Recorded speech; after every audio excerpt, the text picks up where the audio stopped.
రఘురామకృష్ణంరాజు వైసీపీలో చేరారు. మనస్పర్ధలు తొలగిపోవడంతో తిరిగి వైసీపీలో చేరినట్టుగా చెబుతున్నారు. మరింత సమాచారాన్ని మా ప్రతినిధి నారాయణ అందిస్తారు. నారాయణ, పారిశ్రామికవేత్త రఘురామకృష్ణంరాజు వైసీపీలో చేరారు. మళ్లీ సొంత గూటికి చేరటంపై ఆయన ఏమంటున్నారు?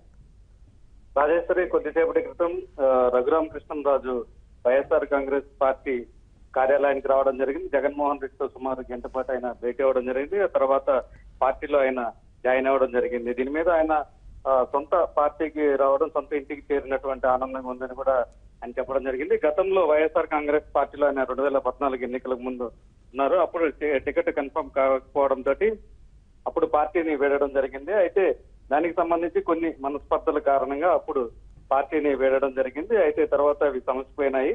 ప్రస్తుతం పార్టీలోకి నన్ను ఆహ్వానించారు. కొంతమంది పార్టీలో ఉన్నటువంటి శ్రేయోభిలాషులు, తనకి ఉన్నటువంటి స్నేహితులు వాళ్ళందరూ కూడా వైఎస్ఆర్ కాంగ్రెస్ పార్టీలోకి ఆహ్వానించడం జరిగింది. అందుకే జగన్మోహన్ రెడ్డి సమక్షంలో పార్టీలో చేరానని చెప్తున్నారు. అలాగే నర్సాపురం టికెట్ కూడా ఎంపీగా ఆయన కంటెస్ట్ చేయబోతున్నట్టు కూడా చెప్పారు. జగన్మోహన్ రెడ్డి దీనికి సంబంధించి హామీ ఇవ్వకపోయినప్పటికీ కూడా తానే కంటెస్ట్ చేయబోతున్నట్టు ఆయన ప్రకటించుకోవడం జరిగింది.